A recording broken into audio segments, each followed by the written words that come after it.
Hello viewers, कैसे हैं आप? उम्मीद है आप सब लोग खैर और खैरियत से होंगे। मेरा नाम है डॉक्टर विजय कुमार एस सचदे और मेरे यूट्यूब चैनल का नाम है expert of disease and it's treatment. आज का जो मेरा टॉपिक है वो मेडिसिन के हवाले से नहीं है, बल्कि आज का मेरा जो टॉपिक है वो सनातन धर्म के हवाले से है। और सनातन धर्म में अगस्त महीने में दो त्यौहार आते हैं ज़्यादातर, मैं उसी पे आज बात करूँगा। पहला जो त्यौहार आता है वो होता है रक्षाबंधन, जो हिंदुओं में बहुत ही जो है लाखों करोड़ों सालों से चलता आ रहा है रक्षाबंधन, जिसमें जो है ना बहन अपने भाई को राखी बांधती है और भाई अपनी बहन से वायदा करता है, वचन करता है और उसको जो है ना एक उम्मीद दिलाता है कि मैं हर हाल में आपकी जो है ना हिफाजत करूँगा, आपकी रक्षा करूँगा, आपके दुख और सुख में आपका साथी बनूंगा और आपको कभी भी अकेला नहीं छोड़ूंगा, चाहे खुशी हो चाहे गम हो। ये भाई वादा करता है अपनी बहन से। उसके बदले में बहन जो है वो अपने भाई को राखी बांधती है और इस रिश्ते को और भी अटूट और मजबूत बनाती है।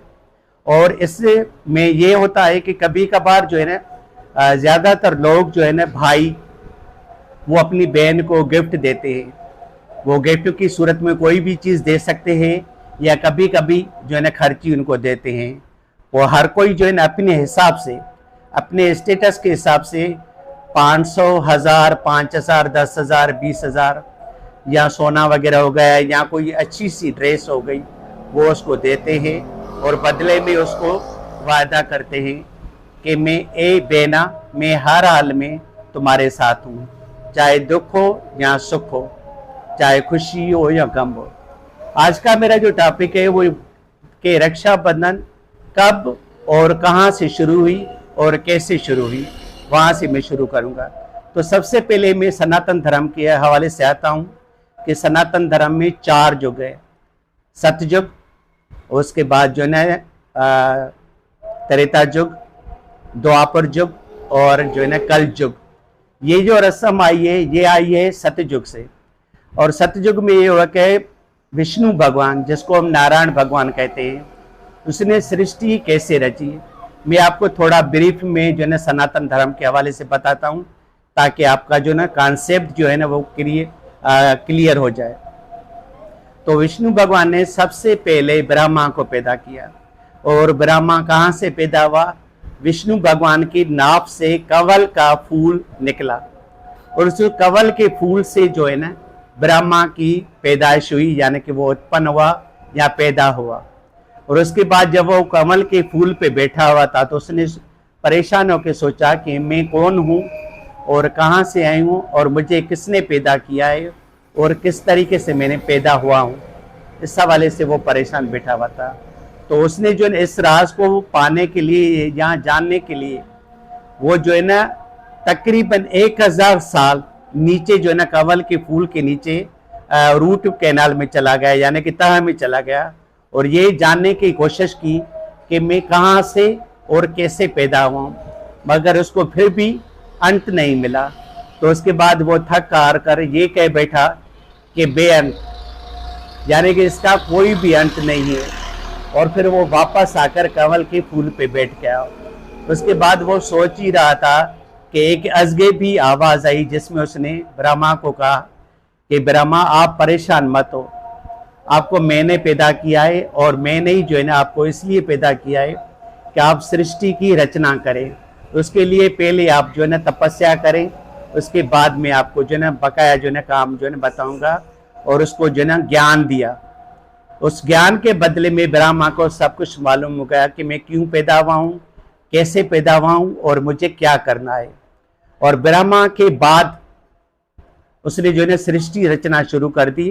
तो उसमें से एक बेटा ब्रह्मा का पैदा हुआ जिसका नाम था मुनि केशव। मुनि केशव की 2 बीवियां थी, एक का नाम था दत्ती और दूसरी का नाम था अदति। दत्ती के पेट से या कुख से या जन्म देती थी वो दैत्य पैदा होते थे, राक्षस पैदा होते थे दत्ती के पेट से। और अदिति के पेट से जो है ना देवता पैदा होते, जैसे राजा इंद्र, अश्विनी कुमार हो गया या दूसरे जो ने देवी देवता पैदा हो गए, वो अदिति के पेट से पैदा हो गए। मगर दोनों के जो बाप थे वो एक ही था और उसका नाम था मुनि केशव। और मुनि केशव किसका बेटा था? ब्रह्मा का बेटा था, ब्रह्मा का बेटा था। तब ये हुआ कि दत्ती जो है ना उदास बैठी हुई थी और उसने कहा कि जो है ना मुझे जो है ना ऐसा कोई वर देते या कोई ऐसा कोई जो काम करे जिससे जो है ना मेरे बेटे जो दैत्य है वो राजा इंद्र के लोक पे, इंद्र लोक पे राज करे। यानी कि ये दत्ती ने कहा मुनि केशव से। तो उसके लिए उसने क्या किया कि दिन रात मुनि केशव की उसने जो है ना खिदमत करना शुरू कर दी, उसको जो है ना खुश करने की कोशिश की, उसकी सेवा करने लगी और दिन रात उसको दिल और जान से उसकी जो है ना सेवा करने लगी। तो एक दिन जो है ना मुनि केशव जो है ना खुश होकर दत्ती से पूछा कि तुम्हें क्या चाहिए? मैं आज तुम्हारी सेवा से, तुम्हारी खिदमत से बहुत ही खुश हूँ। तो दत्ती ने कहा कि मुझे कोई ऐसा बेटा चाहिए जो यानी कि इंद्रलोक पे राज करे, यानी कि मेरे बेटे जो है ना इंद्रलोक पे राज करे और राजा इंद्र वहां पे राज ना करे। तो ये हो गया यानी कि दत्ती और अदिति के हवाले से एक कंसेप्ट कि दत्ती जो है ना वो दैत्यों को जन्म देती थी, अदिति जो थे देवताओं को जन्म देती थी। एक दिन की बात है कि राजा बल्ली जो है ना वो जो है ना अपने गुरु के पास गया जिसका नाम था शुक्र आचार्य। शुक्र आचार्य के पास गया और उसको कहा कि मुझे कोई ऐसा तरीका बता दे जिससे मैं जो है ना इंद्र लोक पे जो है ना राज करूं और इंद्र लोक राजा इंद्र को जो है ना शिकस्त देके उसकी जगह पे मैं बैठ जाऊं। तो उसका जो गुरु था जिसका नाम था शुक्र आचार्य, उसने कहा कि उसके लिए तुम्हें 100 अश्वमेध यज्ञ करना पड़ेंगे और वो भी बगैर किसी रुकावट के और विघ्न के। उसके बाद जो है ना आपको इंद्र लोक या इंद्र आसन मिल सकता है। तो राजा ने कहा, बल्ली ने तो कि चलो ठीक है, मुझे कबूल है, मैं 100 अश्वमेध यज्ञ करने के लिए तैयार हूँ, आप ही तैयारी करें और ब्राह्मणों को, रखेश्वरों को, सबको बुलाएं और 100 अश्वमेध यज्ञ करें। और ये बात जो है ना राजा इंद्र को पता चली कि जो राजा बल्ली है वो जो है ना यज्ञ कर रहा है और उसके बदले में मेरा जो इंद्र आसन है या इंद्र लोक है वो मुझसे वो छीन लेगा और उसके लिए उसकी जो मदद कर रहा है उसका नाम है गुरु शुक्र आचार्य। तो इंद्र परेशानी हो गई और वो बहुत ही दुखी हो गया। उसके बाद उसी परेशानी वो सीधा जो है ना ब्रह्मा के पास गया और ब्रह्मा को रिक्वेस्ट की कि किसी भी तरीके से मेरा इंद्र आसन आप बचाए और राजा बल्ली को 100 अश्वमेध यज्ञ करने से रोके। तो ब्रह्मा ने कहा कि नहीं, ये मेरे वश की बात नहीं है, मैं नहीं कर सकता, मैं बेबस हूँ। मगर हाँ, ऐसा हो सकता है कि अगर नारायण भगवान या विष्णु भगवान चाहे तो इस यज्ञ को रोक सकता है। तो उसके बाद ब्रह्मा और दूसरे देवी देवता और राजा इंद्र ये सारे चले गए क्षीर सागर में, जहाँ पे विष्णु भगवान लक्ष्मी माता के साथ जो है ना बैठा हुआ था शीशनाग के सीने पे। और इसके बाद जो है ना ब्रह्मा ने और राजा इंद्र ने और सब देवी देवताओं ने विष्णु भगवान की स्तुति की। तो विष्णु भगवान ने मुस्कुरा के उनसे पूछे कि क्या बात है, आप सब लोग परेशान हो और एक साथ आप सब लोग आए हो, खैर तो है? तो ब्रह्मा ने उनको जो है ना स्तुति करने के बाद बताया कि राजा बल्ली जो है ना वो 100 अश्वमेध यज्ञ करा है और उसके बाद वो इंद्र आसन पे राज करेगा। आप कोई ऐसा तरीका ढूंढो जिससे जो है ना इसका ये जो यज्ञ है ये बीच में रुक जाए और राजा इंद्र का जो इंद्र लोक है वो बच जाए और राजा इंद्र वो ही राज करे और जो राक्षस हैं वो राज ना करे। विष्णु भगवान ने कहा कि चलो ठीक है, कोई मसला नहीं है, आप बेफिक्र होके अपने अपने लोक में चले गए जाएं। ब्रह्मा को कहा कि आप जो है ना ब्रह्म लोक में चले जाएं और राजा इंद्र को कहा कि आप जो है ना इंद्र लोक में चले गए और बेफिक्र हो जाए, मैं खुद जो है ना कुछ करता हूँ। उसके बाद नारायण भगवान ने वामन अवतार लिया। वामन अवतार में ये था कि विष्णु भगवान का जो कद था वो 2 फुट से भी कम था मगर उसके चेहरे पे इतना तेज और इतना वो यानी कि कशिश थी कि आप सोच भी नहीं सकते। और ऐसा लगता था कि दुनिया का बहुत बड़ा एक संत महात्मा जो है ना वो आ रहा है। उसके बाद वामन अवतार जो है ना वहां पे पहुंच गया, जहां पे राजा बल्ली शुक्राचार्य के साथ यज्ञ कर रहा था और तकरीबन 99 यज्ञ पूरे हो चुके थे। बाकी सिर्फ एक यज्ञ था जिसकी उन्होंने आहुति देनी थी। उसके बाद जो है ना 100 यज्ञ पूरे होने थे और इसमें जो है ना शुक्राचार्य पेश था और उसने तकरीबन सारा इंतजाम मुकम्मल कर लिया था और उसको पूरा पूरा यकीन था कि इस 100 अश्वमेध यज्ञ करने के बाद मेरा जो शिष्य है जिसका नाम राजा बल्ली है वो जो है ना इंद्रलोक पे राज करेगा। तो उसी बीच में जो है ना वामन अवतार भगवान वहां पे पहुंच गया और उसके चेहरे पे इतना तेज था और इतनी कशिश थी और इतना वो बेहतरीन लग रहा था कि जो भी वहां पे मुन्नी रकेश्वर और जो है ना ब्राह्मण वगैरह बैठे हुए थे वो सब हैरान रह गए कि इतना तेजवान बंदा और वो भी बच्चे के रूप में, यानी कि 2 साल की उम्र में, वो कैसे ही जो है ना इतना जो हो सकता है।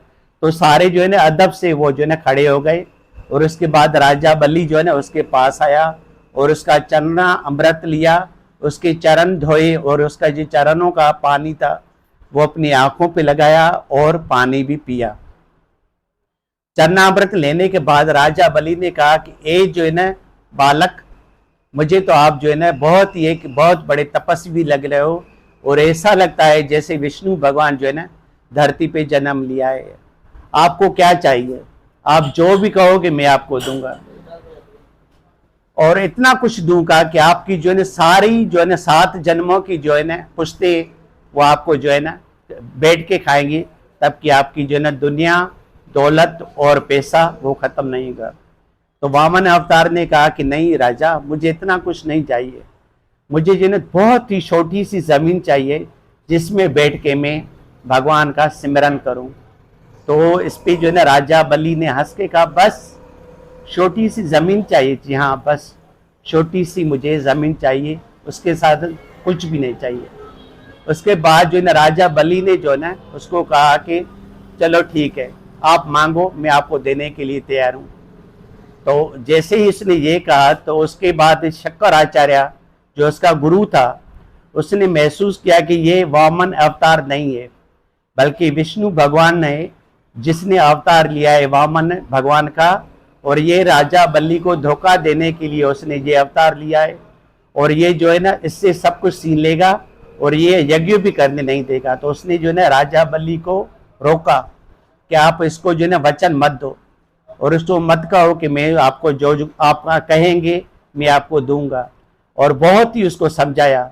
मगर उसने कहा कि नहीं, अगर ये विष्णु भगवान है फिर भी मेरे लिए फख्र की बात है कि वो मेरे दर पे आया है और मुझसे कुछ मांग रहा है, तो ये मेरे लिए एक फख्र की बात है। और विष्णु भगवान का दर्शन जिसको जो है ना ब्रह्मा महादेव और दूसरे जो है ना देवी देवता जो तरसते हैं वो मेरे दर पे आया है, अगर उसे कुछ चाहिए तो ये मेरे लिए एक फख्र की बात है और मुझे इसमें जो है ना कोई भी जो है ना हिचकिचाहट नहीं करनी चाहिए और मुझे जो है ना रिफ्यूज नहीं करना चाहिए। उसके बाद जो है ना राजा बलि ने कहा वामन अवतार से कि आपको क्या चाहिए? तो उसने कहा कि मुझे जो है ना 3 पाँव यानी कि 3 फुट या 3 पैर जो है ना धरती चाहिए। तो उसने राजा बलि ने कहा कि ठीक है, मुझे मंजूर है। तो वे वामन अवतार ने कहा कि उसके लिए आपको जो है ना पानी लोटे में मंगवाना पड़ेगा और इसके बाद जो है ना आपने उसको जो है ना वचन देना पड़ेगा कि मैं आपको जो है ना 3 जो है ना पैर या पाँव धरती देने के लिए तैयार। तो आप पहले वो वचन दे, उसके बाद मैं आपसे 3 जो है ना पाँव धरती लूँगा। उसके बाद जो है ना राजा बलि ने लोटा मंगवाया, फिर भी जो है ना शुक्राचार्य ने उसको रोका कि ऐसा मत करो, ऐसा करने से तुम्हारी जो है ना सारी की सारी जो राजाई है वो वामन अवतार छीन लेगा। मगर फिर भी राजा बलि नहीं माना और उसने कहा कि मैं ज़रूर इसको जो है ना 3 पाँव धरती ज़रूर दूंगा, यानी कि 3 पैर या 3 पाँव या 3 फुट जो है वो धरती ज़रूर दूंगा। उसके बाद उसने लोटा मंगवाया, उसमें पानी डलवाया तो जैसे ही उसने जो है वचन देने के लिए शुरुआत की, तो शुक्र आचार्य ने वो छोटा सा रूप बना के वो लोटे में अंदर चला गया और लोटे के सोरा के सामने बैठ गया, जिससे लोटे से पानी नहीं आ रहा था। तो वामन अवतार ने क्या किया कि एक जो है ना काठी का कोई टुकड़ा था, यानी कि उसको जो है ना वो सोराख में डाला, जिसकी वजह से शुक्र आचार्य की एक आंख वो खत्म हो गई और वो काना हो गया। उसके बाद वो जल्दी से बाहर निकल आया। उसके बाद राजा बल्ली ने जो है ना उसको जो है ना पानी से जो है ना अपनी आंखों पे लगाया और उससे वचन किया कि मैं आपको वचन देता हूँ कि आप जो मुझसे जो है ना 3 पैर जो है ना धरती मांगे, मैं आपको देने के लिए तैयार हूँ। उसके बाद वामन अवतार ने जैसे ही ये सुना, उसके बाद अपना जो है ना विराट रूप को जाहिर किया और उस विराट रूप के जाहिर होने के बाद एक पाँव से उसने ऊपर के 7 लोक वो नाप लिए और दूसरे पाँव से पाताल के 7 लोक वो भी नाप दिए। तो इससे जो है ना तकरीबन 14 लोग जो है ना 2 पाँव से उसने नाप लिए। अब राजा को देने के लिए उसके पास कुछ भी नहीं था। तो वामन अवतार ने कहा कि तुम्हारी तो सारी बादशाही खत्म हो गई, अब क्या करोगे? अब तो तुम्हारे पास कुछ देने के लिए कुछ बचा भी नहीं है। अब मुझे तीसरा पाँव भी जरूर चाहिए, वरना मैं जो है ना तुम्हें मार दूंगा। तो इसी के दौरान राजा की जो बीवी थी वो जो है ना दौड़ती हुई आई और वामन भगवान के पैरों पे गिर गई और उसको कहा कि ए भगवान, मैं जानती हूँ कि आप नारायण भगवान हो और जो है ना आप देवताओं की मदद करने के लिए यहाँ पे आए हो। मेरे शोहर ने आपको सब कुछ दे दिया, मगर फिर भी जो है ना आप जो है ना उसका एक पाँव कम पड़ता है। मैं आपको जो है ना राखी बांधती हूँ और आपको अपना भाई बनाती हूँ और इस राखी के बदले में आप मेरे शोहर को जो है ना जो जिंदगी जो है ना वो दान में दे दें और इसको माफ़ कर दें। वो नादान था, अनजान था और वो जो है ना वो नहीं जानता था कि वो जो है ना गलत कर रहा है, या उसने गुरूर में आके आपको जो है ना वचन दिया और गुरूर आपको पसंद बिल्कुल भी नहीं है, तकबर आपको पसंद फिर भी नहीं है। मगर मैं एक बहन होके आपको अपना भाई बना के आपके कलाई में राखी बांधती हूँ और उसके बाद आपसे मैं अपने पति के प्राण की बख्शिश मांगती हूँ कि आप उसको जो है ना माफ कर दें। उसके बाद राजा बलि ने कहा कि ए भगवान, मैं जानता हूँ कि आप नारायण भगवान हो, विष्णु भगवान हो और वामन अवतार में मेरे पास से आए हो और इंद्रलोक को बचाने के लिए आपने वामन का अवतार लिया है और तो मेरे पास कुछ भी नहीं है, मगर ये है कि मेरा सर जो है ना वो भी किसी राजाई से कम नहीं है। आप तीसरा जो पाँव है वो मेरे सर पे रखते और इस तरीके से आप अपना जो वचन है, मेरा वचन भी और अपना वचन भी, वो पूरा करें और तीसरा पाँव मेरे सर पे रख दें। उसके बाद वामन अवतार ने तीसरा जो पाँव जा वो उसके सर पे रखता और इसी तरीके से राजा ने अपना वचन पूरा किया और सारा सब कुछ वो अर्पण कर दिया वामन भगवान को। उससे जो है प्रसन्न होकर वामन भगवान बहुत ही खुश हुआ और राजा बल्ली और उसकी बीवी को वो उसने जो है ना कहा कि मांगो, आपको क्या चाहिए, मैं आपसे बहुत ही खुश हूँ और आज से आप मेरी बहन हो। तो उस हिसाब से राखी का जो बंधन या त्यौहार जो है ना वो वहाँ से शुरू होता है, जहाँ से राजा बल्ली की बीवी ने वामन अवतार को राखी बांधी थी और राजा बल्ली की जान की बख्शिश मांगी थी। उसके बाद वामन भगवान ने राजा बल्ली को कहा कि तुम्हें क्या चाहिए, जो भी मांगोगे मैं तुम्हें दूंगा। उसके बाद जो है ना राजा बलि ने कहा कि मुझे जो आप भी देना चाहे मुझे वो दे, मगर मेरी एक शर्त है, जो भी आप देना चाहें मगर आप मेरे हृदय में सदा रहें, मेरे हृदय में सदा रहें और मेरे नज़रों से कभी भी ओझल मत हो। तो वामन अवतार ने कहा कि मैं आपको जो है ना पाताल लोक का राजा मुकर्रर करता हूँ, आज से आप जाओ और पाताल लोक में जाओ और वहाँ पे राजा बन जाओ।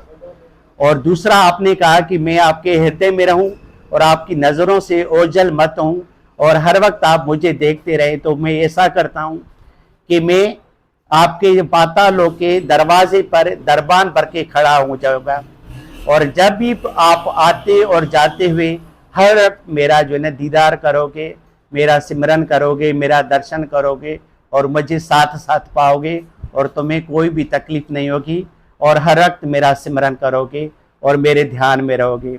उसके साथ जैसे ही ये सिलसिला ख़त्म हुआ तो उसके बाद जो है शुक्र आचार्य जो पश्चिमान खड़ा हुआ था वो बहुत ही दुखी था, तो वो जो है वामन अवतार के चरणों में गिर गया और उससे कहा कि मुझसे गलती हो गई, मैंने आपको पहचाना नहीं कि आप नारायण भगवान हो।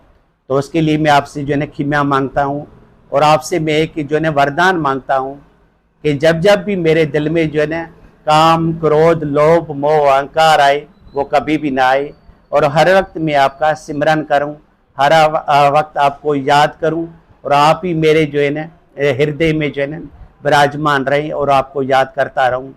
तो इसी तरीके से वामन अवतार ने इंद्रलोक को बचाया और राजा इंद्र को इंद्रलोक मिल गया और राजा बल्ली को उसको जो है ना पातालोक का राजा बन मुकर्रर किया और उसके साथ अपने आप को उस पातालोक का जो है ना दरबान मुकर्रर किया और उसकी जो बीवी है उसको अपनी बहन माना और उसकी बीवी ने जो है ना वामन अवतार को राखी बांधी और उसको भाई बनाया और उसी दिन से लेकर आज तक करोड़ों साल से यानी कि सतयुग से कलयुग तक जो है ना रक्षाबंधन का दिन जो है ना अगस्त महीने में चलता आता रहता है और हर हिंदू जो भी है सनातन धर्म से रिलेटेड है वो अपने भाई को राखी जो है ना बंधवाता है और उससे वचन करता है भाई अपनी बहन से कि मैं हर हाल में तुम्हारी हिफाजत करूंगा, हर हाल में आपकी रक्षा करूंगा और दुख में, सुख में, खुशी में, गम में, जिस भी हाल में आप होगी मैं आपके साथ रहूंगा और कभी भी आपको अकेला नहीं छोड़ूंगा। बाकी रही जो ये गिफ्ट की बात या खर्ची की बात या सोने की बात, तो ये यानी कि गैर जरूरी है, यानी कि इसकी कोई भी इम्पोर्टेंस नहीं है। इम्पोर्टेंस है तो सिर्फ वो वचन की है, वायदे की है जो एक भाई अपनी बहन के साथ करता है। बाकी मैं नहीं समझता कि कोई भी बहन वो 1000 या 5000 की या सोने के टुकड़े की या एक ड्रेस की भूखी होती है। भूखी होती है तो वो अपने भाई की मोहब्बत की वजह से भूखी होती है, मगर और किसी उसके जो है ना वो उसकी जो है ना भूखी नहीं होती। तो कहने का मतलब ये है कि ये जो कथा मैंने आपको बताई इसका नाम है रक्षाबंधन। ये सतयुग से ये चलता आ रहा है और इसमें जो है ना भाई जो है ना अपनी बहन से वायदा करता है और ये शुरुआत हुई थी वामन भगवान से और वामन भगवान को जो राखी बांधी थी वो राजा बल्ली की बहन ने बांधी थी और उससे ये वरदान मांगा था कि मेरी जो पति है उसको जो मालूम नहीं था कि आप कौन हो और आपको उसकी जान बख्श दो, तो उस वजह से जो ना वामन अवतार ने राजा बल्ली की जान बख्शी थी। उस दिन से लेकर आज तक सनातन धर्म में रक्षाबंधन का दिन चलता आ रहा है और आज तक चलता आ रहा है और जब तक ये पृथ्वी कायम रहेगी, दुनिया कायम रहेगी, रक्षाबंधन का ये त्यौहार चलता आएगा। तो ये हो गया मेरा आज का टॉपिक, रक्षाबंधन हम कब, क्यों और कैसे मनाते हैं और किस वजह से मनाते हैं, ये मैंने आपको सारा कुछ जो है ना डिटेल में बता दिया। Thanks for watching my video. God bless you.